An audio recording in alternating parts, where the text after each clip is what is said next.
Hello, hi ಮಕ್ಕಳ. ನಾವು ಕನ್ನಡದ ಪಾಠವನ್ನು ಕಲಿಯೋದಕ್ಕೆ ಶುರು ಮಾಡೋಣ. ಕನ್ನಡದ ಪಾಠವನ್ನು ಅತ್ಯಂತ ಸರಳವಾಗಿ ಕಲಿಯೋದಕ್ಕೆ ಇರುವಂತಹ ಒಂದೇ ಒಂದು ಚಾನಲ್ ಅಂದರೆ ಈ ಮೇಷ್ಟ್ರು ಚಾನಲ್. ಈ ಮೇಷ್ಟ್ರು ನೀವು ಚಾನಲನ್ನು ಸಬ್ಸ್ಕ್ರೈಬ್ ಮಾಡಿ ಮತ್ತು ಕನ್ನಡದ ಪಾಠವನ್ನು ಆಲಿಸಿ. ಯಾರೆಲ್ಲ ನಿಮಗೆ ಕನ್ನಡ ಕಷ್ಟ, ನಿನಗೆ ಓದೋದಕ್ಕೆ ಬರಲ್ಲ ಅಂತ ಯಾರು ನಿಮಗೆ ಅಳಿಸ್ತಾ ಇದ್ರೂ ತಲೆ ಕೆಡಿಸ್ಕೊಳ್ಬೇಡಿ. ನಾನು ಉಚ್ಚಾರಣೆ ಮಾಡುವಂಥ ಸಂದರ್ಭದಲ್ಲಿ ನಿಮ್ಮ ಪುಸ್ತಕಗಳನ್ನು ತೆಗೆದು ಸರಿಯಾದ ರೀತಿಯಲ್ಲಿ ಆ ಅಕ್ಷರಗಳನ್ನು, ಒತ್ತಕ್ಷರಗಳನ್ನು, ಕಾಗುಣಿತಗಳನ್ನು ಗುರುತಿಸಿ ಓದೋದಕ್ಕೆ ಪ್ರಾರಂಭ ಮಾಡಿ. ಖಂಡಿತ ನಿಮಗೆ ಕನ್ನಡ ಬರುತ್ತೆ. ಮತ್ತು ನಾನು ಈ ಕನ್ನಡದ ಪಾಠವನ್ನು ಓದುವಾಗಲೇ ವಿವರಣೆನೇ ಬೇಡ, ನಿಮಗೆ ಎಕ್ಸ್ಪ್ಲೇಷನ್ನೇ ಬೇಕಾಗೋದಿಲ್ಲ. ಎಷ್ಟೋ ಸಲ ನೀವು ಓದುವಂಥ ಸಂದರ್ಭದಲ್ಲೇ ಅರ್ಥ ಮಾಡ್ಕೊಳ್ತೀರಾ, ಅಷ್ಟು ಶಕ್ತಿ ನಿಮಗಿದೆ.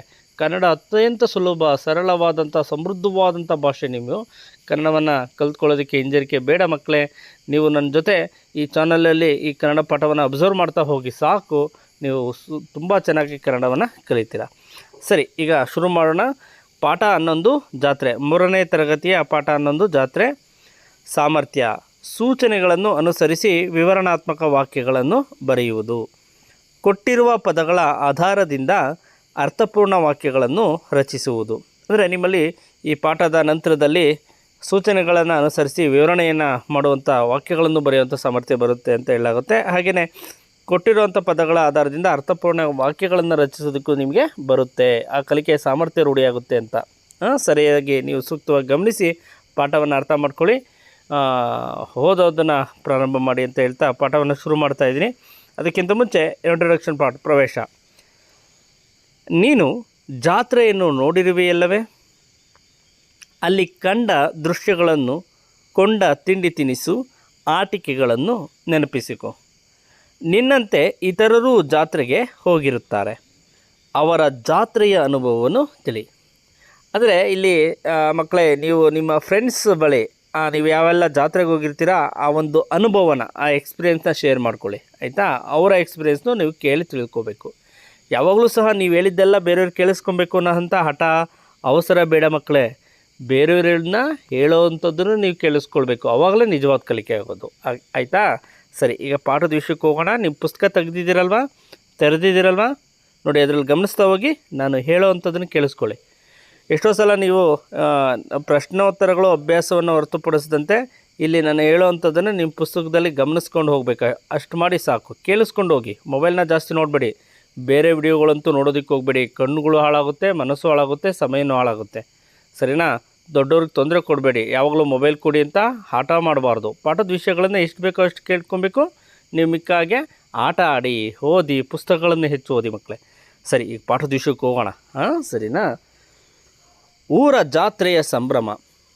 ರಥಬೀದಿಯು ತಳಿರು ತೋರಣ ಹಾಗೂ ಬಣ್ಣದ ಹೂಗಳ ಅಲಂಕಾರದಿಂದ ಕಂಗೊಳಿಸುತ್ತಿತ್ತು. ನೋಡಿದಲ್ಲೆಲ್ಲ ಜನಸಾಗರವೇ ನೆರೆದಿತ್ತು. ರಾಜು ಮತ್ತು ಕಮಲ ತಾತನ ಜೊತೆ ಜಾತ್ರೆಗೆ ಬಂದಿದ್ದರು. ಅವರ ಬಳಿ ಜಾತ್ರೆಯಲ್ಲಿ ಕೊಂಡಿದ್ದ ಆಟಿಕೆಗಳು ಹಾಗೂ ತಿನಿಸುಗಳು ಇದ್ದವು. ತಾತನ ಅಕ್ಕಪಕ್ಕ ನಿಂತು ಭಕ್ತರು ರಥ ಎಳೆಯುವುದನ್ನು ನೋಡುತ್ತಿದ್ದರು.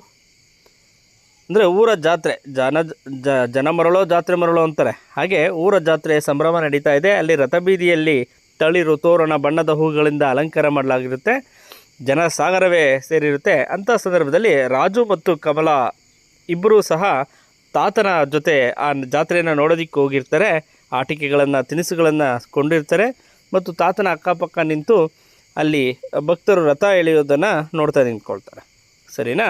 ಈಗ ಮುಂದಕ್ಕೆ ಓದ್ತೀನಿ, ಗಮನಿಸಿ. ಅಲ್ಲಿ ನಿಮ್ಮ ಪುಸ್ತಕದಲ್ಲಿ ಅಲ್ಲಿ ಕಂಕುಳಲ್ಲಿ ಜೋಳಿಗೆ ಹಾಕಿ ಹಣೆಗೆ ವಿಭೂತಿ ಧರಿಸಿ ಚಣಕು ಚಣಕು ಎಂದು ಬಡಿಯುತ್ತಾ ಆಡುತ್ತಿರುವ ಜನರನ್ನು ರಾಜು ಕಂಡನು. ಕುತೂಹಲದಿಂದ, ತಾತ ತಾತ, ಅವರು ಯಾರು? ಅವರು ಏನು ಮಾಡುತ್ತಿದ್ದಾರೆ ಎಂದನು. ಅದಕ್ಕೆ ತಾತ, ಓ ಅವರ ಕಂಸಾಳೆ ನೃತ್ಯದವರು. ಅವರು ಮಲೆಯ ಮಹದೇಶ್ವರನ ಭಕ್ತರಾದ ದೇವರಗುಡ್ಡರು. ನೋಡು, ಅವರು ತಟ್ಟುತ್ತಿರುವುದು ಕಂಚಿನ ತಾಳ, ಅದಕ್ಕೆ ಕಂಸಾಳೆ ಎಂದು ಹೆಸರು. ನೋಡಿ, ಅಲ್ಲಿ ಜೋಳಿಗೆ ಹಾಕ್ಕೊಂಡು ಹಣೆಗೆ ವಿಭೂತಿ ಧರಿಸಿ ಚಣಕು ಅಂತ ಬಡಿತಾ ಇರುವಂಥ ಜನರನ್ನು ನೋಡಿ ರಾಜು ಕೇಳ್ತಾನೆ, ತಾತ ಯಾರು ಅವರು ಅಂತ. ಅದಕ್ಕೆ ತಾತ ಹೇಳ್ತಾರೆ, ಅವರು ಕಂಸಾಳೆ ನೃತ್ಯದವರು, ಮಲೆ ಮಹದೇಶ್ವರ ಭಕ್ತರಾದ ದೇವರಗುಡ್ಡರು. ಮಲೆ ಮಹದೇಶ್ವರರ ಭಕ್ತರನ್ನು ದೇವರಗುಡ್ಡರು ಅಂತ ಕರೀತಾರೆ. ಅಲ್ಲಿ ಅವರು ಕಂಚಿನ ತಾಳವನ್ನು ಬಳಸಿ ನೃತ್ಯವನ್ನು ಮಾಡ್ತಾ ಇರ್ತಾರೆ. ಅದನ್ನು ಕಂಸಾಳೆ ಅಂತ ಕರೆಯಲಾಗುತ್ತೆ ಮಕ್ಕಳೇ. ಸರಿನಾ? ನೋಡಿ ಇಲ್ಲಿ ಚಿತ್ರದಲ್ಲಿ ಕಾಣಿಸ್ತಾ ಇದೆಯಲ್ಲ, ಕಂಸಾಳೆ. ಅದರಲ್ಲಿ ಅಂಗೈ ಅಗಲ ಚಕ್ರಾಕಾರದ ಬಟ್ಟಲು ಮತ್ತು ಜಾಗಟೆಯಂತಿರುವ ಮಟ್ಟಸವಾದ ಮೇಲುತಾಳ ಇದೆ. ಅವರು ಬಟ್ಟಲನ್ನು ಎಡಗೈ ಅಂಗೈಯ ಮೇಲೆ ಇರಿಸಿ ಬಲಗೈ ಮೇಲುತಾಳದಿಂದ ತಟ್ಟುತ್ತಿದ್ದಾರೆ. ಇದರಿಂದ ಮಧುರವಾದ ನಾದ ಬರುತ್ತದೆ. ಅವರು ಮಹದೇಶ್ವರನನ್ನು ಕುರಿತು ಹಾಡುತ್ತಾ ಬಾಗಿ ಬಳುಕಿ ಕುಳಿತು ನಿಂತು ಲಯವಾಗಿ ಕಂಸಾಳೆಯನ್ನು ತಟ್ಟುತ್ತಾ ನರ್ತಿಸುತ್ತಿದ್ದಾರೆ. ಈಗ ನೋಡು, ಅವರು ಕಂಸಾಳೆಯನ್ನು ಬೀಸುತ್ತಾ ನೃತ್ಯ ಮಾಡುತ್ತಿದ್ದಾರೆ ಅಲ್ಲವೇ? ಇದಕ್ಕೆ ಬೀಸು ಕಂಸಾಳೆ ಎಂದು ಹೆಸರು. ಕಂಸಾಳೆ ನೃತ್ಯವನ್ನು ಈ ರೀತಿ ಜಾತ್ರೆ, ಕಲಾಮೇಳ, ಹಬ್ಬ, ಮೆರವಣಿಗೆ ಮುಂತಾದ ಸಂದರ್ಭಗಳಲ್ಲಿ ಮಾಡುತ್ತಾ ಚಾಮರಾಜನಗರ, ಮೈಸೂರು, ಮಂಡ್ಯ, ಬೆಂಗಳೂರು ಜಿಲ್ಲೆಗಳಲ್ಲಿ ಈ ಕಲೆ ಹೆಚ್ಚಾಗಿ ಕಂಡುಬರುತ್ತದೆ ಎಂದರು. ಸರಿನಾ? ಇಲ್ಲಿ ಅದರಲ್ಲಿ ಅಂಗೈ ಅಗಲ ಚಕ್ರಾಕಾರದ ಬಟ್ಟಲು ಒಂದು ಕಡೆ, ಜಾಗಟೆ ಯಂತ್ರ ಮಟ್ಟಸವಾದ ಮೇಲುತಾಳ ಒಂದು ಕಡೆ. ಇಲ್ಲಿ ಎಡಗೈ ಅಂಗೈ ಮೇಲೆ ಇರಿಸಿ ಬಲಗೈಯಿಂದ ಮೇಲುತಾಳದಿಂದ ತಟ್ಟುತ್ತಿರ್ತಾರೆ. ಅದರಿಂದ ಒಂದು ಮಧುರವಾದಂಥ ನಾದ ಬರುತ್ತೆ. ಅದನ್ನು ಮಹದೇಶ್ವರನ ಕುರಿತು ಆಡುತ್ತಾ ಬಾಗಿ ಬಳುಕಿ ಕುಳಿತು ನಿಂತು ಲಯವಾಗಿ ಕಂಸಾಳೆಯನ್ನು ತಟ್ಟುತ್ತಾ ನರ್ತನ ಮಾಡ್ತಾರೆ.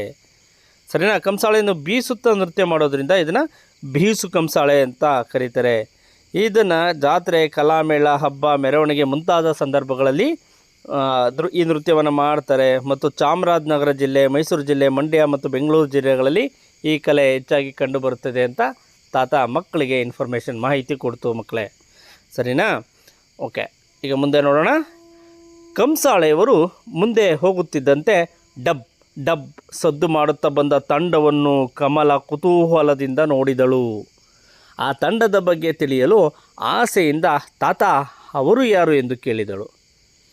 ಅದಕ್ಕೆ ತಾತ, ಅವರು ಬೀರದೇವರ ಭಕ್ತರು. ಅವರು ಡೊಳ್ಳನ್ನು ಬಡಿಯುತ್ತಾ ನೃತ್ಯ ಮಾಡುತ್ತಿದ್ದಾರೆ. ಡೊಳ್ಳು ಎಂದರೆ ಅದು ಒಂದು ಬಗೆಯ ಚರ್ಮವಾದ್ಯ. ಅದರ ಭಾರವೂ ಹೆಚ್ಚು, ಹಾಗೆಯೇ ನಾದವೂ ಹೆಚ್ಚು. ನೋಡು, ಅವರು ಕೋಲಿನಿಂದ ಡೊಳ್ಳನ್ನು ಬಾರಿಸುತ್ತಾ ಹೇಗೆ ಬೇರೆ ಬೇರೆ ಭಂಗಿಗಳಲ್ಲಿ ನೃತ್ಯ ಮಾಡುತ್ತಿದ್ದಾರೆ. ಈ ನೃತ್ಯವನ್ನು ಜಾತ್ರೆ, ಉತ್ಸವ, ಕಲಾಮೇಳ, ಹಬ್ಬ ಮುಂತಾದ ಸಂದರ್ಭಗಳಲ್ಲಿ ಮಾಡುತ್ತಾರೆ. ಉತ್ತರ ಕರ್ನಾಟಕ ಜಿಲ್ಲೆಗಳಲ್ಲಿ ಈ ಕಲೆ ಹೆಚ್ಚಾಗಿ ಕಂಡುಬರುತ್ತದೆ ಎಂದರು. ಅಂದರೆ ನಂತರದಲ್ಲಿ ಕಂಸಾಳೆಯವರು ಹೋದ್ಮೇಲೆ ಡಬ್ ಡಬ್ ಅಂತ ಸದ್ದು ಬರುತ್ತೆ. ಅದನ್ನು ಕಮಲ ಗಮನಿಸ್ತಾಳೆ. ಕಮಲ, ತಾತ ಅವ್ರು ಯಾರು ಅಂತ ಕೇಳಿದಾಗ ತಾತ ಅದರ ಬಗ್ಗೆ ಇನ್ಫಾರ್ಮೇಷನ್ ಕೊಡ್ತಾರೆ. ಅವರು ಬೀರದೇವರ ಭಕ್ತರು. ನೋಡಿ ಇಲ್ಲಿ ಯಾರೋ ಡೊಳ್ಳು ಕುಣಿತದವ್ರ ಬಗ್ಗೆ, ಅವರು ಬೀರದೇವರ ಭಕ್ತರು, ಡೊಳ್ಳನ್ನು ಬಡಿಯುತ್ತಾ ನೃತ್ಯ ಮಾಡುತ್ತಾರೆ ಅಂತ ತಾತ ಇನ್ಫಾರ್ಮೇಷನ್ ಕೊಡುತ್ತೆ. ಮತ್ತು ಅದು ಜಾತ್ರೆ, ಉತ್ಸವ, ಕಲಾಮೇಳ, ಹಬ್ಬ ಸಂದರ್ಭಗಳಲ್ಲೂ ಸಹ ಇದನ್ನು ಮಾಡ್ತಾರೆ. ಹೆಚ್ಚಾಗಿ ಕರ್ನಾಟಕದ ಉತ್ತರ ಕರ್ನಾಟಕ ಜಿಲ್ಲೆಗಳಲ್ಲಿ ಈ ಕಲೆ ಹೆಚ್ಚಾಗಿ ಕಂಡುಬರುತ್ತೆ ಅಂತ ತಾತ ಹೇಳ್ತಾರೆ. ಸರಿನಾ? ಮುಂದಕ್ಕೆ ಓದ್ತೀನಿ, ಗಮನಿಸಿ ಮಕ್ಕಳೇ. ಅವರೆಲ್ಲ ಮೆರವಣಿಗೆಯ ಜೊತೆಯಲ್ಲಿ ಮುಂದೆ ಮುಂದೆ ಬರುತ್ತಿದ್ದಂತೆ ದೂರದಲ್ಲಿ ಬಯಲಾಟದ ದೃಶ್ಯ ಕಂಡಿತು. ಒಡನೆ ರಾಜು, ತಾತ ಅದೇನದು ಅಲ್ಲಿ ಕಾಣುತ್ತಿರುವುದು? ನಾವು ಅಲ್ಲಿಗೆ ಹೋಗೋಣ ಎಂದನು. ಅದಕ್ಕೆ ತಾತ, ಅದು ಯಕ್ಷಗಾನ ಬಯಲಾಟ, ಬನ್ನಿ ನಾವೆಲ್ಲ ಅಲ್ಲಿಗೆ ಹೋಗೋಣ ಎಂದು ಆ ಜನರ ನಡುವೆ ದಾರಿ ಮಾಡಿಕೊಂಡು ರಂಗಸ್ಥಳದ ಮುಂದೆ ಬಂದರು. ಮಕ್ಕಳೇ, ನಾನು ನಿಮಗೆ ಹಲವು ಪುರಾಣ ಕಥೆಗಳನ್ನು ಹೇಳಿದ್ದೀನಲ್ಲವೇ? ಅಂಥ ಪುರಾಣ ಕಥೆಗಳನ್ನು ವೇಷ, ಕುಣಿತ, ಮಾತು ಹಾಗೂ ಹಿಮ್ಮೇಳಗಳೊಂದಿಗೆ ಆಡಿ ತೋರಿಸುವ ಕಲೆಯೇ ಯಕ್ಷಗಾನ ಬಯಲಾಟ. ಇದರಲ್ಲಿ ರಂಗಸ್ಥಳ, ಹಿಮ್ಮೇಳ, ಮುಮ್ಮೇಳ ಮತ್ತು ಪ್ರಸಂಗ ಮುಖ್ಯ. ಅಲ್ಲಿ ನೋಡಿ, ಬಣ್ಣದ 4 ಕಂಬಗಳಿಂದ ಸಿಂಗರಿಸಿರುವ ಆ ಎತ್ತರವಾದ ಜಾಗವೇ ರಂಗಸ್ಥಳ. ರಂಗಸ್ಥಳದ ಹಿಂಭಾಗದಲ್ಲಿ ಬಿಳಿ ಅಂಗಿ, ಬಿಳಿ ಪಂಚೆ, ಕೆಂಪು ಮುಂಡಾಸು ಧರಿಸಿ ಕುಳಿತಿದ್ದಾರಲ್ಲ, ಅವರೇ ಹಿಮ್ಮೇಳದವರು. ಜಾಗಟೆ ಹಿಡಿದು ದನಿ ಎತ್ತಿ ಆಡುತ್ತಿರುವವರೇ ಭಾಗವತರು. ಭಾಗವತ ಯಕ್ಷಗಾನ ಬಯಲಾಟದ ಸೂತ್ರಧಾರ. ಯಕ್ಷಗಾನದ ಮೂಲಕ ಹೇಳುವ ಕಥಾಭಾಗವೇ ಪ್ರಸಂಗ. ಪ್ರಸಂಗದಲ್ಲಿ ಬರುವ ಪಾತ್ರಗಳನ್ನು ವೇಷವಾಗಿ ಹಾಕಿ ಅಭಿನಯಿಸುವವರೇ ಮುಮ್ಮೇಳದವರು. ಈ ಕಲೆ ಕರಾವಳಿ ಜಿಲ್ಲೆಗಳಾದ ದಕ್ಷಿಣ ಕನ್ನಡ, ಉಡುಪಿ ಹಾಗೂ ಉತ್ತರ ಕನ್ನಡ ಜಿಲ್ಲೆಗಳಲ್ಲಿ ಹೆಚ್ಚಾಗಿ ಕಂಡುಬರುತ್ತದೆ ಎಂದರು. ಅಲ್ಲಿ ನಂತರ ಎತ್ತರವಾದಂಥ ಸ್ಥಳ ಕಂಡು ಬಂದದ್ದನ್ನು ತೋರಿಸಿ ರಾಜು ಅಲ್ಲಿಗೆ ಹೋಗೋಣ ಅಂತ ಹೇಳ್ತಾನೆ. ತಾತ ಅಲ್ಲಿಗೆ ಕರ್ಕೊಂಬರ್ತಾರೆ. ಕರ್ಕೊಂಬರುವಾಗ ಮಕ್ಕಳಿಗೆ ಇನ್ಫಾರ್ಮೇಷನ್ ಕೊಡ್ತಾರೆ. ಏನು ಹೇಳ್ತಾರೆ? ಪುರಾಣ ಕಥೆಗಳನ್ನು ಆಧರಿಸಿ ನಡೆಯುವಂಥದ್ದು ಯಕ್ಷಗಾನ ಬಯಲಾಟ ಅಂತ ಹೇಳ್ತಾರೆ. ಸರಿನಾ? ಅಲ್ಲಿ 4 ಪ್ರಮುಖವಾದಂಥ ಅಂಗಗಳ ಬಗ್ಗೆ ಹೇಳ್ತಾರೆ. ಯಕ್ಷಗಾನ ಬಯಲಾಟದಲ್ಲಿ ಬರುವಂಥದ್ದು ರಂಗಸ್ಥಳ, ಹಿಮ್ಮೇಳ, ಮುಮ್ಮೇಳ ಮತ್ತು ಪ್ರಸಂಗ. 4 ಕಂಬಗಳಿಂದ ಸಿಂಗರಿಸಿಕೊಂಡಿರುವ ಎತ್ತರದ ಜಾಗವನ್ನು ರಂಗಸ್ಥಳ ಅಂತ ಕರೀತಾರೆ. ಅಲ್ಲಿ ಮುಂಡಾಸು ಧರಿಸಿ ಕೂತಿರುವಂಥವ್ರನ್ನ ಹಿಮ್ಮೇಳದವರು ಅಂತ ಹೇಳ್ತಾರೆ. ಜಾಗಟೆ ಹಿಡಿದು ದನಿ ಎತ್ತಿ ಆಡುತ್ತಿರುವವ್ರನ್ನ ಭಾಗವತರು ಅಂತ ಹೇಳ್ತಾರೆ. ಆ ಭಾಗವತರೇ ಇದರ ಒಂದು ಸೂತ್ರಧಾರ. ಅವರು ಯಕ್ಷಗಾನದ ಮೂಲಕ ಹೇಳುವ ಕಥಾಭಾಗವನ್ನು ಪ್ರಸಂಗ ಅಂತ ಕರೆಯಲಾಗುತ್ತೆ. ಮತ್ತು ವೇಷ ಹಾಕಿ ಅಭಿನಯಿಸುವಂಥವರು ಮುಮ್ಮೇಳದವರು ಅಂತ ಕರೆಸ್ಕೊಳ್ತಾರೆ ಅಂತ ಹೇಳ್ತಾರೆ. ತಾತ ಇನ್ಫಾರ್ಮೇಷನ್ ಕೊಡ್ತು. ಮತ್ತು ಇದು ದಕ್ಷಿಣ ಕನ್ನಡ, ಉಡುಪಿ ಮತ್ತು ಉತ್ತರ ಕನ್ನಡ ಜಿಲ್ಲೆಗಳಲ್ಲಿ ಕಂಡುಬರುವಂತಹ ಒಂದು ಕಲೆ ಅನ್ನುವಂಥದ್ದನ್ನು ತಾತ ಹೇಳ್ತಾರೆ. ಓಕೆ, ಮುಂದಕ್ಕೆ ಓದ್ತೀನಿ, ಗಮನಿಸಿ ಮಕ್ಕಳೇ. ಅಷ್ಟರಲ್ಲಿ ಭಾಗವತರು ಸ್ತುತಿ ಹಾಡು ಆರಂಭಿಸಿದರು. ತಾತ, ಮಕ್ಕಳೇ ನೋಡಿ, ಪ್ರಸಂಗ ಆರಂಭವಾಯಿತು. ಈ ದಿನದ ಪ್ರಸಂಗ ಶ್ರೀದೇವಿ ಮಹಾತ್ಮೆ ಎಂದರು. ಎಲ್ಲರೂ ಪ್ರಸಂಗ ನೋಡುತ್ತಾ ಸಂತೋಷಪಟ್ಟರು. ಅಲ್ಲಿಗೆ ತಾತ ಹೇಳ್ತಾರೆ, ಒಂದು ಪ್ರಸಂಗ ಶುರುವಾಯಿತು. ಆ ಪ್ರಸಂಗದ ಹೆಸರು, ಯಕ್ಷಗಾನದಲ್ಲಿ ಶುರುವಾದಂಥ ಪ್ರಸಂಗದ ಹೆಸರು ಶ್ರೀದೇವಿ ಮಹಾತ್ಮೆ. ಅದನ್ನು ನೋಡ್ತಾ ಸಂತೋಷ ಪಡ್ತಾರೆ. ಸರಿ ಮಕ್ಕಳೇ, ಇಷ್ಟೆಲ್ಲ ತಿಳ್ಕೊಂಡ್ರಿ ಅಂದರೆ ನಮ್ಮ ಸ್ಥಳೀಯವಾಗಿರುವಂಥ ಜಾತ್ರೆ, ಸಂಭ್ರಮಗಳು, ಕಲೆ, ಸಂಸ್ಕೃತಿ ಇವುಗಳ ಬಗ್ಗೆ ಎಲ್ಲ ನೀವು ಗೌರವ ಪಡಬೇಕು ಮತ್ತು ಅದನ್ನು ಕಲ್ತ್ಕೊಳ್ಬೇಕು. ಯಾವುದಾದ್ರೂ ಜಾನಪದ ಹಾಡುಗಳನ್ನು ಕಲ್ತ್ಕೊಳ್ಳಿ, ಜನಪದ ನೃತ್ಯಗಳನ್ನು ಕಲ್ತ್ಕೊಳ್ಳಿ, ಜನಪದ ಕಲಾ ಪ್ರಕಾರಗಳ ಬಗ್ಗೆ ಆಸಕ್ತಿ ಮೂಡಿಸಿ, ನಿಮ್ಮ ತಂದೆ ಅಥವಾ ತಾಯಿ ಅಥವಾ ನಿಮ್ಮ ಟೀಚರ್ಸ್ ಬಳಿ ಹೇಳಿ ನಮಗೆ ಇದನ್ನು ಕಲಿಸ್ಕೊಡಿ ಅಂತ ಅವರು ಕಲಿಸ್ಕೊಡೋಂಥ ಪ್ರಯತ್ನ ಮಾಡ್ತಾರೆ. ಸರಿನಾ? ಓಕೆ ಮಕ್ಕಳ, ಈ ಎಲ್ಲ ವಿವರಣೆಯನ್ನು ನಿಮ್ಗೆ ಅರ್ಥ ಆಗಿದೆಯಲ್ಲ? ಜಾತ್ರೆಯಲ್ಲಿ ನಡೆದಂಥ ಅನೇಕ ಪ್ರಸಂಗಗಳನ್ನು, ಸನ್ನಿವೇಶಗಳನ್ನು ಅರ್ಥ ಮಾಡ್ಕೊಂಡಿದ್ದೀರಲ್ವ? ಕಂಸಾಳೆ ಬಗ್ಗೆ ತಿಳ್ಕೊಂಡ್ರಿ, ಯಕ್ಷಗಾನ ಬಯಲಾಟದ ಬಗ್ಗೆ ತಿಳ್ಕೊಂಡ್ರಿ, ಹಾಗೆ ಡೊಳ್ಳು ಕುಣಿತದ ಬಗ್ಗೆ ತಿಳ್ಕೊಂಡ್ರಿ ಅಲ್ವಾ? ಈಗ ಕೆಲವೊಂದು ಪದಗಳ ಅರ್ಥವನ್ನು ತಿಳ್ಕೊಳ್ಳೋಣ ಮಕ್ಕಳೇ. ಅದಾದ ಮೇಲೆ ಒಂದಿಷ್ಟು ಟಿಪ್ಪಣಿ ಹಾಗೆ ಅಭ್ಯಾಸವನ್ನು ತಿಳ್ಕೊಳ್ಳೋಣ. ಪದಗಳ ಅರ್ಥ: ಸಂಭ್ರಮ, ಸಂತೋಷ; ಕಂಗೊಳಿಸು, ಶೋಭಿಸು; ನೆರೆ, ಸೇರು; ಜಾತ್ರೆ, ಉತ್ಸವ, ಪರಿಷೆ; ಕುತೂಹಲ, ತವಕ; ಕಂಸಾಳೆ, ಕಂಚಿನ ತಾಳ; ಸಂಭ್ರಮ, ಖುಷಿ; ಸಂತೋಷ, ಮಲೆ, ಬೆಟ್ಟ; ಮಧುರ, ಇಂಪಾದ; ನಾದ, ಧ್ವನಿ; ತಂಡ, ಗುಂಪು; ರಥ, ತೇರು; ಭಂಗಿ, ನಿಲುವು; ಭಿನ್ನ, ಬೇರೆ; ಒಡನೆ, ತಕ್ಷಣ; ಪ್ರಚಲಿತ, ರೂಢಿಯಲ್ಲಿನ; ಪುರಾಣ, ಹಿಂದಿನ; ಶೈಲಿ, ರೀತಿ; ಸಿಂಗರಿಸು, ಅಲಂಕರಿಸು; ಮುಂಡಾಸು, ಪೇಟ; ಅಭಿನಯಿಸು, ನಟಿಸು. ಸರಿನಾ ಮಕ್ಕಳೇ? ಹಾಗೆ ಈಗ ಟಿಪ್ಪಣಿ ನೋಡೋಣ. ಕಂಚು ಒಂದು ಮಿಶ್ರ ಲೋಹ. ಜೋಳಿಗೆ, ಹೆಗಲಿಗೆ ಹಾಕುವ ಬಟ್ಟೆಯ ಚೀಲ. ಚರ್ಮವಾದ್ಯ, ಚರ್ಮದಿಂದ ಸಿದ್ಧಪಡಿಸಿರುವ ಡೋಲು, ತಬಲ, ಮೃದಂಗ, ಸಂಗೀತ ಉಪಕರಣಗಳು. ಲಯ, ದೇವರಗುಡ್ಡ, ಸಂಗೀತ, ನೃತ್ಯ, ಕಾವ್ಯಗಳಲ್ಲಿರುವ ಗತಿ. ಲಯ ಅನ್ನುವಂಥದ್ದು ಸಂಗೀತ, ನೃತ್ಯ, ಕಾವ್ಯಗಳಲ್ಲಿರುವ ಒಂದು ಗತಿ. ದೇವರಗುಡ್ಡ, ಮೈಲಾರಲಿಂಗ, ಮಲೆಮಹದೇಶ್ವರ ಮುಂತಾದ ದೇವರ ಪೂಜೆಗೆ ಮೀಸಲಾದ ಆರಾಧಕರು.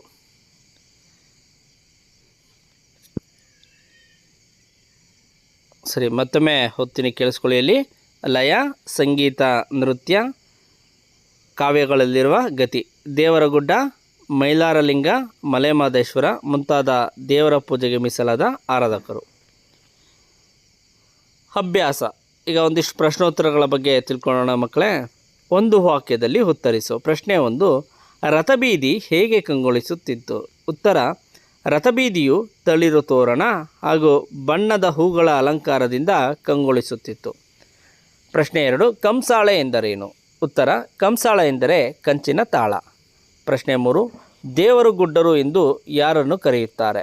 ಉತ್ತರ, ಕಂಸಾಳೆ ನರ್ತಕರಾದ ಮಲೆಮಹದೇಶ್ವರನ ಭಕ್ತರನ್ನು ದೇವರ ಗುಡ್ಡರು ಎಂದು ಕರೆಯುತ್ತಾರೆ ಎನ್ನುತ್ತಾರೆ.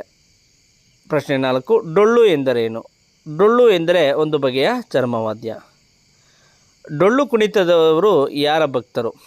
ಉತ್ತರ, ಡೊಳ್ಳು ಕುಣಿತದವರು ಬೀರದೇವರ ಭಕ್ತರು. ಪ್ರಶ್ನೆ 6, ರಂಗಸ್ಥಳ ಎಂದರೇನು? ಉತ್ತರ, ಬಣ್ಣದ 4 ಕಂಬಗಳಿಂದ ಅಲಂಕರಿಸಿರುವ ಎತ್ತರವಾದ ಜಾಗ ರಂಗಸ್ಥಳ. ಪ್ರಶ್ನೆ 7, ಯಾರನ್ನು ಭಾಗವತರೆಂದು ಕರೆಯುತ್ತಾರೆ? ಉತ್ತರ, ಯಕ್ಷಗಾನ ಬಯಲಾಟದ ಸೂತ್ರಧಾರರನ್ನು ಭಾಗವತರೆಂದು ಕರೆಯುತ್ತಾರೆ.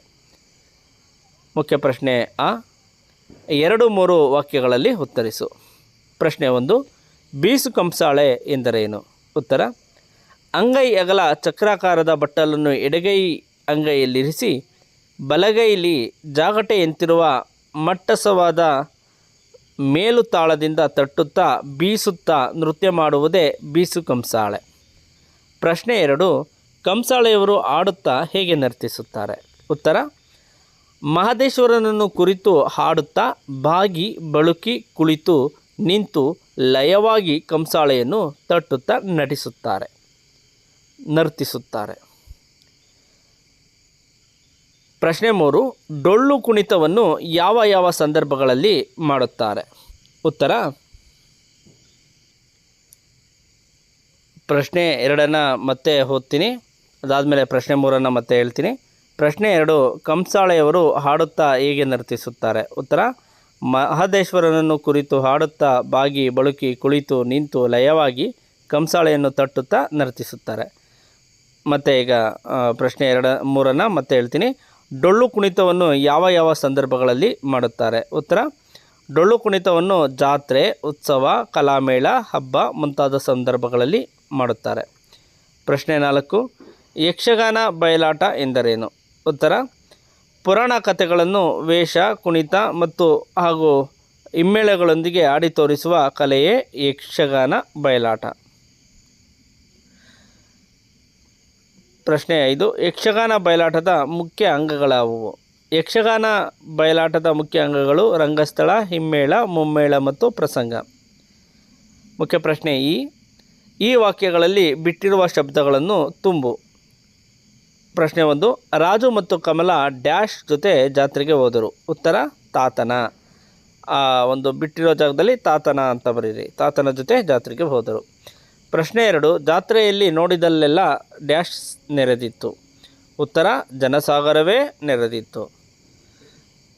ಪ್ರಶ್ನೆ 3, ಯಕ್ಷಗಾನ ಬಯಲಾಟದ ಅಂದಿನ ಪ್ರಸಂಗ ಡ್ಯಾಶ್? ಉತ್ತರ, ಶ್ರೀದೇವಿ ಮಹಾತ್ಮೆ. ಬಿಟ್ಟ ಜಾಗದಲ್ಲಿ ನೀವು ಈ ಉತ್ತರಗಳನ್ನು ಬರೀಬೇಕು ಮಕ್ಕಳೇ. ಪ್ರಶ್ನೆ 4, ಜಾತ್ರೆಯಲ್ಲಿ ಭಕ್ತರು ಡ್ಯಾಶ್ ಎಳೆಯುತ್ತಿದ್ದರು? ಉತ್ತರ, ರಥ ಎಳೆಯುತ್ತಿದ್ದರು.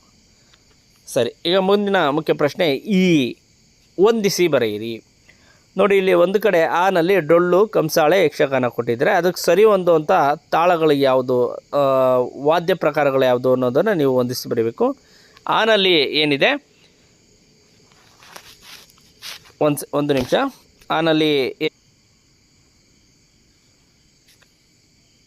ಆನಲ್ಲಿ ಡೊಳ್ಳು, ಕಂಸಾಳೆ, ಯಕ್ಷಗಾನ. ಆನಲ್ಲಿ ತಾಳವಾದ್ಯ, ಚಂಡೆ ಮತ್ತು ಚರ್ಮವಾದ್ಯ ಇದೆ.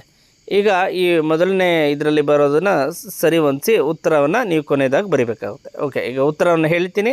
ಉತ್ತರ, ಡೊಳ್ಳುಗೆ ಚರ್ಮವಾದ್ಯ, ಕಂಸಾಳೆ ತಾಳವಾದ್ಯ, ಯಕ್ಷಗಾನ ಚಂಡೆ, 3 ಹೊಂದಿಸಿ ಬರೀರಿ ಮಕ್ಕಳೇ.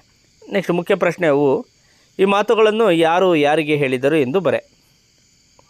ಪ್ರಶ್ನೆ 1, ಇವರು ಮಲೆಮಹದೇಶ್ವರನ ಭಕ್ತರಾದ ದೇವರಗುಡ್ಡರು. ಉತ್ತರ, ಯಾರು ಹೇಳಿದರು? ತಾತ. ಯಾರಿಗೆ ಹೇಳಿದರು? ರಾಜುವಿಗೆ. ಪ್ರಶ್ನೆ 2, ತಾತ ಇದೇನಿದು, ಅದೇನಿದು ಅಲ್ಲಿ ಕಾಣುತ್ತಿರುವುದು? ಉತ್ತರ, ಯಾರು ಹೇಳಿದರು? ಯಾರಿಗೆ ಹೇಳಿದರು? ಯಾರು ಹೇಳಿದರು? ಉತ್ತರ, ರಾಜು. ಯಾರಿಗೆ ಹೇಳಿದರು? ತಾತಾಗೆ. ಸಾಮರ್ಥ್ಯಾಧಾರಿತ ಅಭ್ಯಾಸ. ಸಾಮರ್ಥ್ಯ ಆಧಾರಿತ ಅಭ್ಯಾಸ. ನೀವು ನಿಮ್ಮ ಸಾಮರ್ಥ್ಯವನ್ನು ಹೆಚ್ಚಿಸೋ ಒಂದು ಅಂಶಗಳು ಇಲ್ಲಿರ್ತವೆ. ಪ್ರಶ್ನೆಯ ಈ ಶಬ್ದಗಳನ್ನು ಬಳಸಿ ಅರ್ಥಪೂರ್ಣ ವಾಕ್ಯ ರಚಿಸು. ಪ್ರಶ್ನೆ 1 ಕುತೂಹಲ.